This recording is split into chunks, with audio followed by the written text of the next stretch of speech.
pahala diberikan, pahala diberikan. Dan dia merasa, oh ini mungkin Allah tugaskan pada saya untuk merubah dia. Sampai titik kesanggupan saya. Kalau sampai saya meninggal, berarti di situ akhir pengabdian saya. Kalau di jalan dia membuat saya jauh dari Allah, dilarang sholat, dilarang ini, dilarang itu, maka Allah turunkan syariat yang berikutnya. Apa itu? Ada mediasi. Quran surah ke-4 ayat 34. Komunikasi dulu. Kalau sudah kurang baik, coba berpisah sementara waktu untuk saling merenung. Kalau juga belum ada solusinya, kemudian beri pelajaran.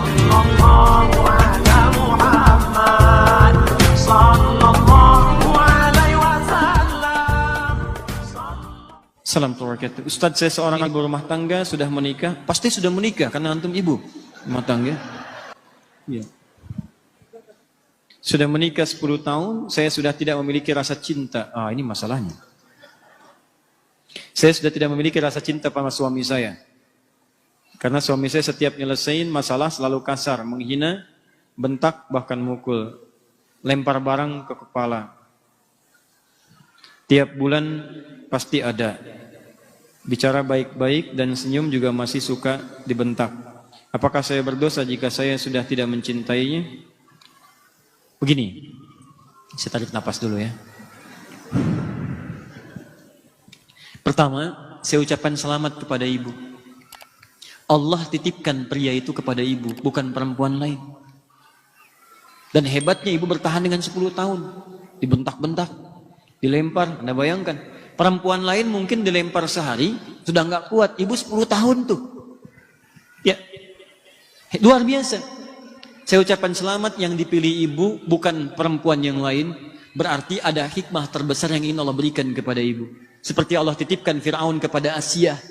Karena yang kuat cuman Asia, yang kuat cuman ibu, bukan perempuan yang lain. Karena itu dititipkan kepada ibu, karena ada nilai-nilai kemuliaan yang tidak ibu bayangkan sebelumnya. Pertama, teman-teman sekalian, perhatikan sini.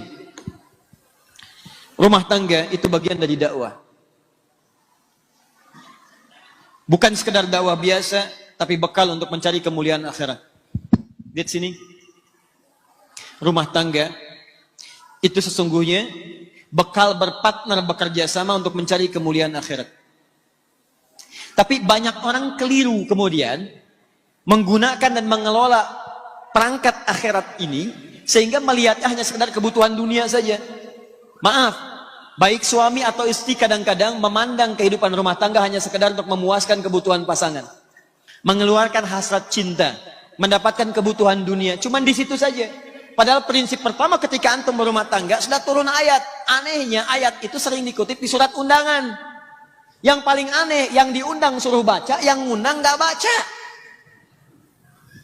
Quran surah ke-30 ayat 21. Wa min ayatihi an khalaqalakum min anfusikum azwajan litaskunu ilaiha wa ja'ala bainakum mawaddatan wa rahmah inna fi dzalika laayatin liqaumin yatafakkarun. Kalimat pertamanya inna. Awas. Wa min ayatihi, ayat. Jamak dari kata ayat. Apa itu ayat? Ayat itu diantara tanda yang mendekatkan seseorang kepada Allah Subhanahu wa ta'ala.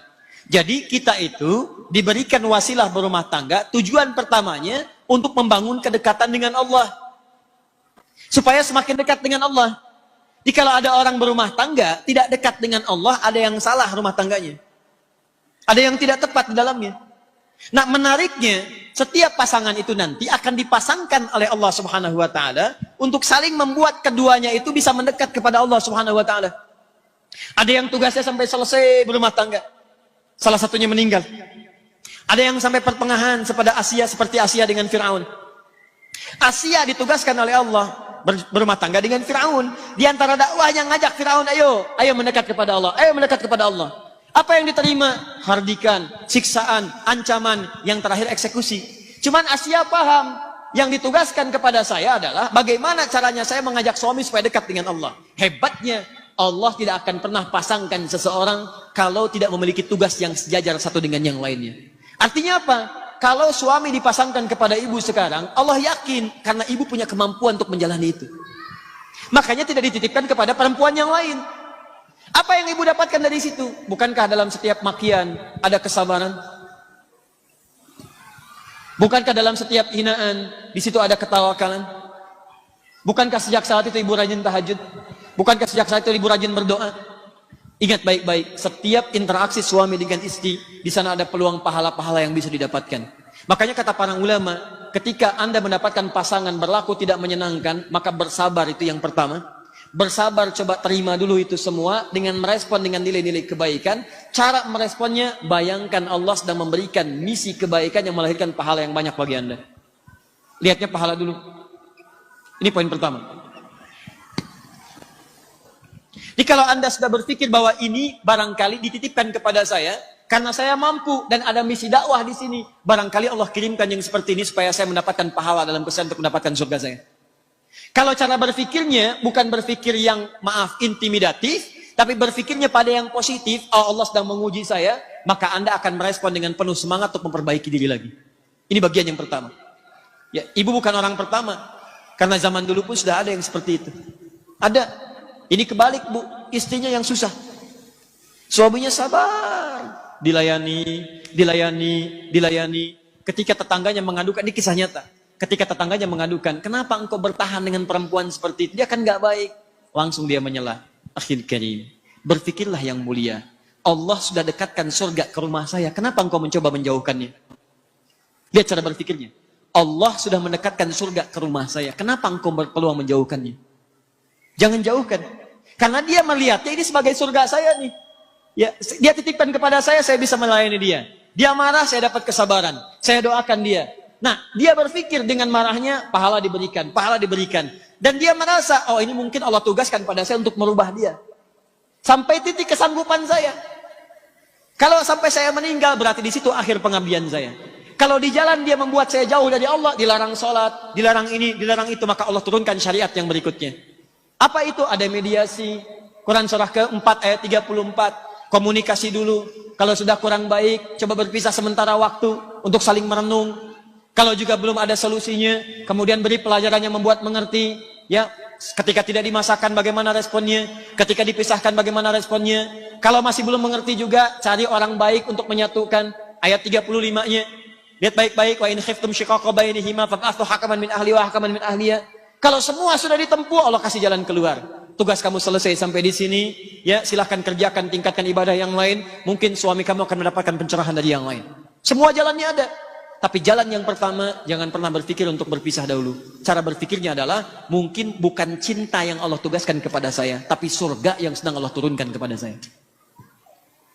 Kalau cara berpikirnya begitu, nyaman. Ada yang ditukar, Bu. Suaminya, maaf ya, dibanding saya, wah, masih ganteng tengkuis tuh lah pokoknya. Ya. Istrinya cantik luar biasa, dibanding ibu masih cantik dia. Anda kebayang nggak? Jadi suaminya cantik luar biasa, cantik indah. Istrinya cantik. Gara-gara antum sih kenal Firaun. Ya. Istrinya cantik luar biasa, cantik, elok, indah. Kalau ditatap wajah tidak berpaling, mata tidak berkedip. Suaminya dibanding saya masih ganteng tengkuis tuh. Ya, nggak usah pada diri sendiri, pokoknya jauh lah pokoknya. Anda tahu apa yang terjadi teman-teman? Tiba-tiba suaminya bertemu dengan istri sudah dandan tuh. Lihat cara berkehidupannya. Dia layani sepenuh hatinya, baik. Begitu melihat, bengong begini. Tiba-tiba istrinya berkata, sayang, kamu kenapa? Ya zauji madzabik. Kamu kenapa? Kata suaminya, aku bersyukur Allah titipkan perempuan secantik engkau dalam kehidupanku. Sehingga aku tak mampu berpaling darimu. Masya Allah. Kata istrinya, sayang, kita berdua akan ke surga. Kita berdua akan ke surga. Suaminya bingung. Kata suaminya, kok bisa? Kata istrinya, kamu bersyukur dengan titipan Allah aku padamu, aku bersabar dengan titipan Allah kamu kepadaku. Tuh. Bahasanya enak ya? Walaupun nyelekit tapi enak. Gitu. Tapi nggak ada yang marah, ketawa keduanya gitu. Ketawa keduanya. Jadi barangkali dalam hal demikian pertama ibu melihat dari sisi ukhrawinya dulu. Ya, Asia bisa sabar, pelajari kisah Asia. Barangkali Allah titipkan dia kepada saya, mungkin untuk mendapatkan surga saya. Ibu bisa pilih itu, ibu berjuang. Kalau mungkin dalam perjuangan itu membahayakan secara fisik, mulai menyakiti fisik, mulai melukai, tidak mampu bertahan di situ, maka ulama memberikan jalan keluar. Baik ya, dari ayat-ayat Al-Quran yang diberikan. Apalagi kalau sudah mencegah untuk mendekat kepada Allah. Maka hukum pernikahan nanti bisa turun. Dari mulai sunnah, Kalau sudah berbahaya kepada fisik, terancam jadi makruh. Kalau sudah menjauhkan dari Allah atau nyawa terancam jadi haram hukumnya. Haram. Maka dalam agama nanti bahkan ada fasakh namanya. Fasakh itu dipisahkan oleh hakim. Dipisahkan. Ya, supaya mendapatkan kenyamanan tersendiri. Tapi di balik itu semua, sempurnakan dulu perjuangan ibu kepada Allah, sehingga nanti ketika ibu disoal di hari kiamat nanti, kenapa kamu begini? Ibu bisa menjawab, ya Allah, aku telah sabar menerima titipan darimu dengan perjuangan yang telah aku maksimalkan. Kalau itu belum bisa memasukkan aku ke dalam surgamu, maka boleh berikan syafaatmu dengan segala kesabaran yang telah aku berikan hanya untukmu. Paham ya? Baik. Nanti kalau besok-besok seperti itu lagi, dengan yang pelan, malam-malam ibu bangun. Caranya doakan. Sujud kepada Allah, doakan, minta. Ya Allah, engkau tidak titipkan suami ini kepada yang lain tapi kepada aku. Dan aku mau mengetahui bahwa engkau lebih sayang kepada hambamu dengan siapapun yang ada di muka bumi dan langit ini.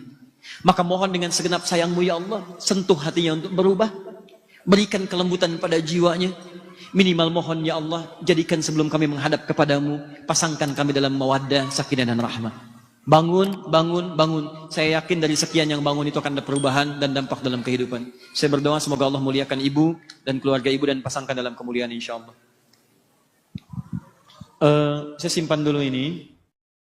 Jangan lupa subscribe, like, and share.